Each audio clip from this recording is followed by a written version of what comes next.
broadcasting live for OBP 3.2 Doctors Today's News. I am Crizel Reyes. Hi, I am Marjorie Vannery Jane C. Kate. Hi, I'm Kenneth Gabrento. I am Angelo Ann Botawan. I'm Jovelyn Lagrama. Hi, I'm Emily Kamalik. Today's February 3, 7:30 in the morning on a Monday. We have 6 future doctors, including myself, with us today, and we will be all sharing with the listeners the management of preterm birth with intact membrane and ruptured membrane. So, I want to begin our discussion by briefly sharing some information about these two scenarios.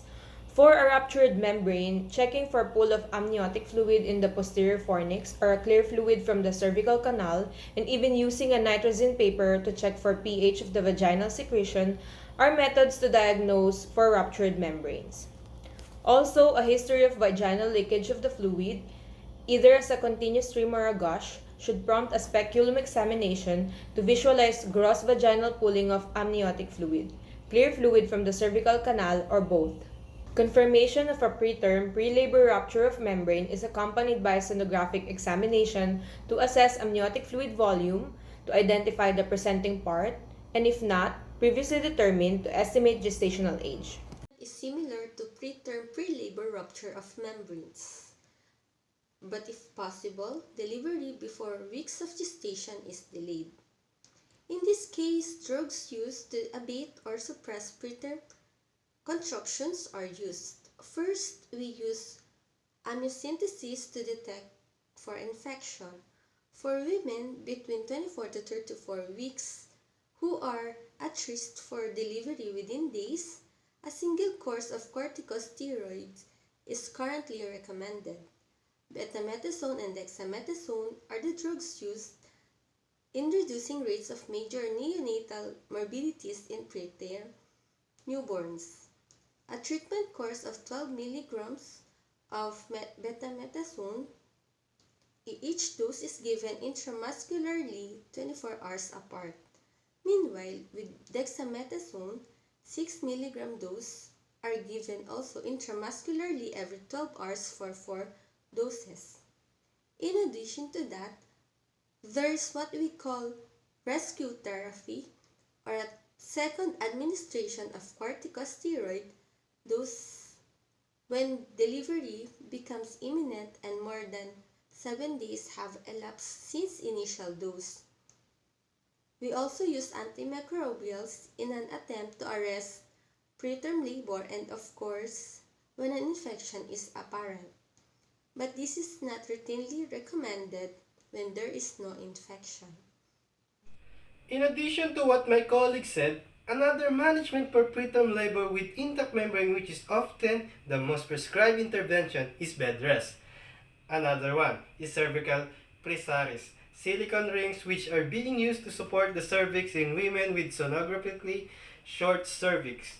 Emergency or rescue cerclage is also used, although it comes with risks such as infection and pregnancy loss.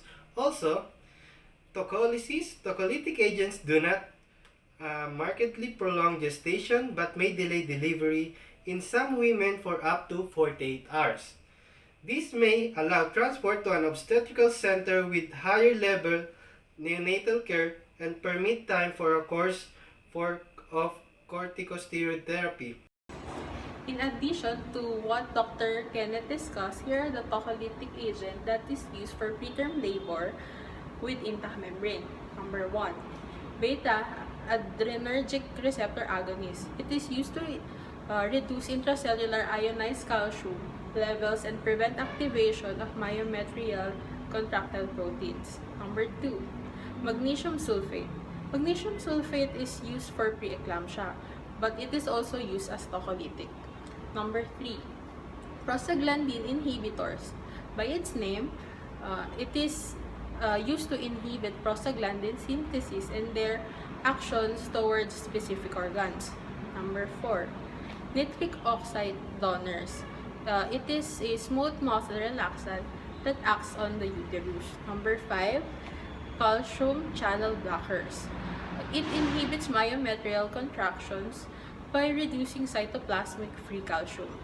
Lastly, number 6, atosiban. Atosiban is a non-peptide oxytocin analog, which is a competitive antagonist of oxytocin-induced contractions.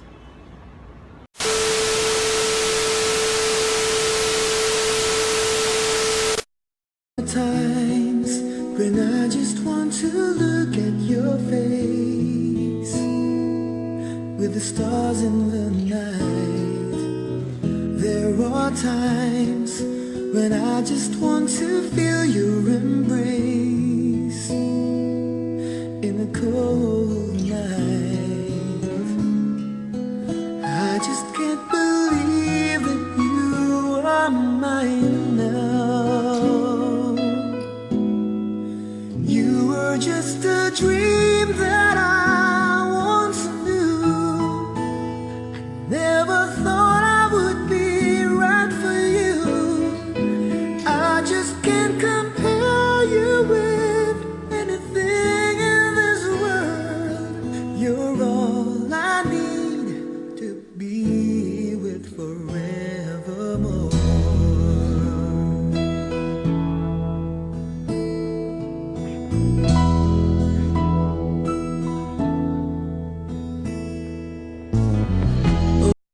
Congratulations to our lucky caller, caller number 88. Okay, for lucky caller number 88, you just have to answer true or false. Our first question is, a premature birth takes place more than 3 weeks before the baby's estimated due date. In other words, a premature birth is one that occurs before the start of the 37th week of pregnancy. Is it true or false? True. Lucky caller number 88, that's right. And for your last and final question, rupture of membranes is a term used during pregnancy to describe a rupture of the amniotic sac. Is that true or false? True. Congratulations, lucky caller number 88. You won 5,000 pesos.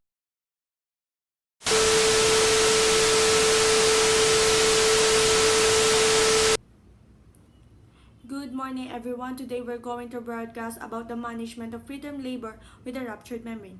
Hospitalization of the woman with a ruptured membrane happens because these women intend to go into the labor within a week or less after membrane ruptured. Then comes intentional delivery. It reduces the length of maternal hospitalization, and it also reduces the infection of both mother and the neonates. Expected management is also considered. One is digital cervical management. In comparison to those who did not do cervical examination, those who are examined had a ruptured to delivery interval of 3 days, compared to those who are not examined with 5 days. These are the management to be considered in preterm ruptured membrane. But antimicrobial usage can lead to number 1, fewer women will develop chorioamnionitis. Number 2, fewer newborns develop sepsis, and pregnancy was more often prolonged 7 days in women given antimicrobials. In corticosteroids therapy, use of this in preterm pre-labor ruptured membrane is recommended for pregnant women with ruptured membrane between 24 to 34. And that ends our informative news for today regarding preterm birth management. Thank you very much to our future doctors who joined us on air today, and I hope you all learned about this topic. Once again, this is OBP 3.2 Doctors Today's News. Thank you.